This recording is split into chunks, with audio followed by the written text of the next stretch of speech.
Now, an unprecedented sprint is underway for Republicans to define the vice president, while she seeks to define herself on the campaign trail. And she says that she is eagerly awaiting a split screen with Donald Trump. I'll tell you, I'm ready to debate Donald Trump. I have agreed to the previously agreed upon September 10th debate. He agreed to that previously. Now it appears he's backpedaling, but I'm ready.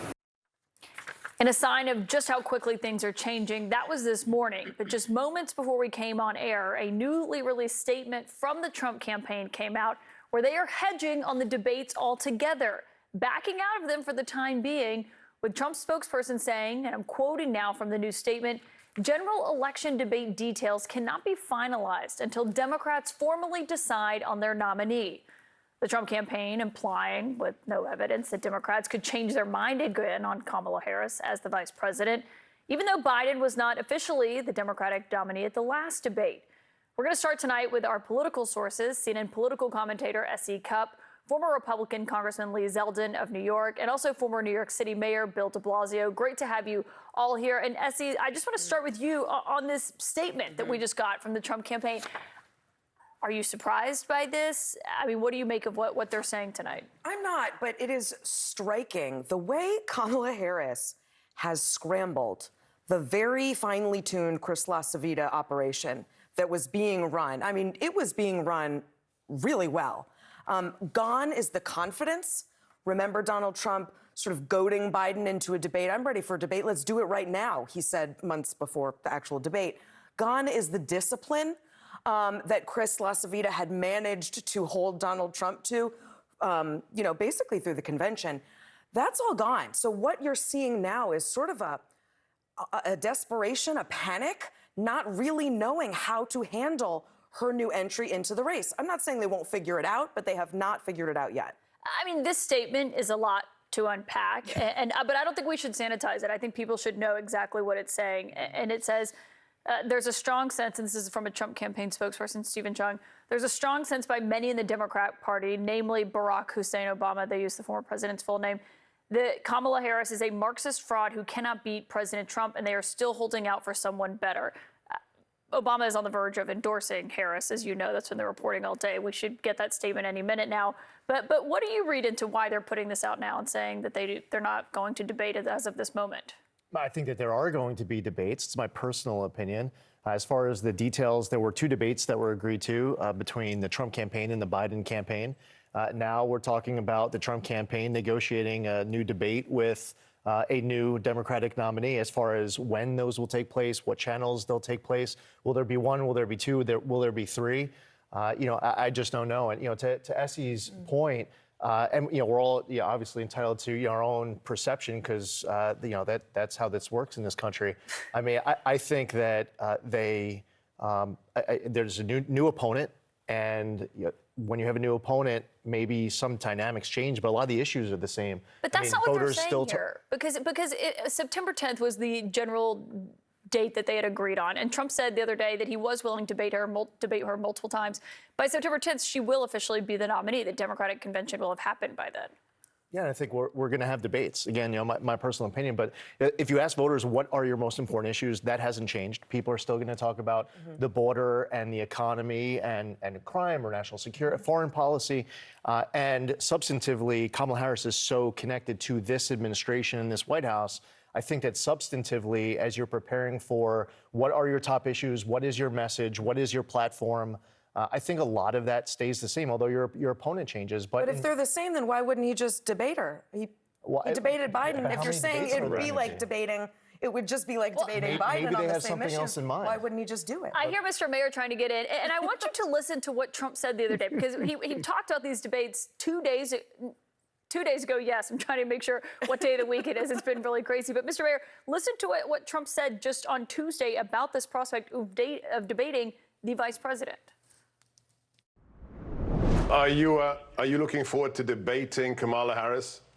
Sure. I mean, I would like to debate her. I like to debate, but I like to debate for the country, not for myself. And generally speaking, I think it's a great way of exposing people. It's a great way of finding whether or not, number one, whether or not they're capable. When you hear that, Mr. Mayor, when you see the statement tonight, do you think he's trying to back out? I think they're scared, Caitlin. I mean, this is classic. The team that is not ready to debate is the team that's worried, the team that may be losing, in fact. And look, when they say something like she's a quote unquote Marxist fraud, that's the extremist language that turns off moderate American voters, particularly women, particularly those suburban women voters we've talked about so much, who will decide this election, period. And to insult the vice president of the United States with a totally fictitious charge. You know, I agree with Essie. I think the Republicans showed a tremendous amount of discipline through the convention, and I think they're back on their heels now. And I really have to give credit to Kamala Harris and her team. We literally, and I think in our entire American political history, we have never seen a rollout this fast and this total in terms of endorsements, support delegates, the money astounding. I think the Trump operation is absolutely confused at this point about what to do, and they can read the polling just like you. You're right. This is anybody's ball game. That was not true a week ago. Well, I'm glad you brought up that polling because, I mean, just on the debate, so they had said anytime, Essie, anywhere, any place on this. And now, obviously, new polling has come out today. It's not focused on the battleground stage, which is obviously what we would like to be able to see. But it does say overall, it shows where she is making up in areas where President Biden was weak with non-white voters, with younger voters. Yeah. And it's within the margin of error, showing how close they are. Yeah, she's getting back to the place that Joe Biden was before he started really, really slipping in the polls behind Trump. But they will have a lot of work to do, right? This is, as it's been called, a honeymoon period. They're enjoying the rollout, the money, the endorsements. That will fade a bit, and they will need to address all those issues that are still very important to a lot of people that were policy weaknesses for Joe Biden. His age is one thing that's dispatched now. Now she has the advantage there.